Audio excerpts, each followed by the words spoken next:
Greetings fellow editors, Martin here from iEdit, and today I will show you how you can start your new project in Premiere Pro. I will also walk you through the environment of Premiere Pro so you can start editing immediately.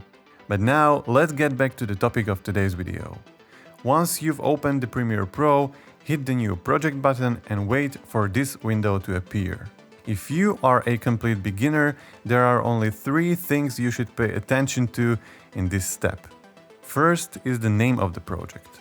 I will name my project Coffee B-Roll. Next thing is the location, or where all of your project data will be stored. So hit the Browse button and navigate to the exact folder in your computer. The third and the last thing you should pay attention to here is in video rendering and playback section. Make sure that your renderer is set to Mercury Playback Engine GPU Acceleration Metal, which is recommended. If you don't see this option, it means that your GPU is not supported by Premiere Pro. Then your next option should be the OpenCL, and if you don't see this option either, just leave the default value. With the GPU acceleration, you are telling Premiere Pro that you want to use your GPU, which is basically your graphics card, to render all clips inside of your project. This way your CPU doesn't have to do all of the things, so your workflow should be much smoother. Now the only thing you have to do here is to click OK and wait for the Premiere to start. And this is basically how your new and empty project in Premiere Pro should look like. There are a bunch of windows, bunch of tabs, bunch of options, which may look overwhelming at the first sight, but we will get through this. Let me start from the top of the window. Here you should be able to see 8 different tabs. These tabs are basically different layouts, which should serve different purposes. Let's start with the first Learning tab.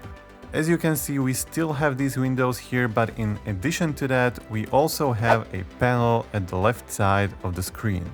From this panel you can access some tutorials, some overviews and some learning stuff from Adobe. I don't usually use this Learning tab, but if you are interested, go and check out these tutorials for yourself. Next is the Assembly tab. This tab is designed for you to organize your footage, your clips, your images and all of the project files you will be using.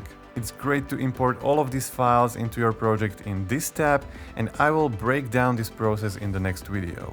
Next is the Editing tab.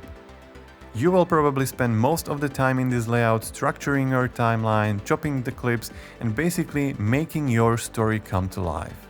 Next really important tab is the Color tab. This section will give you instant access to coloring tools for your color correction and color grading of your videos.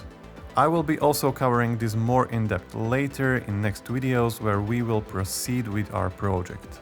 Next is the Effects tab, where you can instantly access all of the Premiere Pro effects. I don't use this tab too often, but it's there for you and many people really like it. Then there is the Audio tab, where you will be editing your audio, mixing your tracks, and playing with sound design of your videos. Next really useful tab is the Graphics panel, where you will be able to easily edit all of your titles and motion graphics you want to use in your videos. Now the last but not least is the Libraries tab.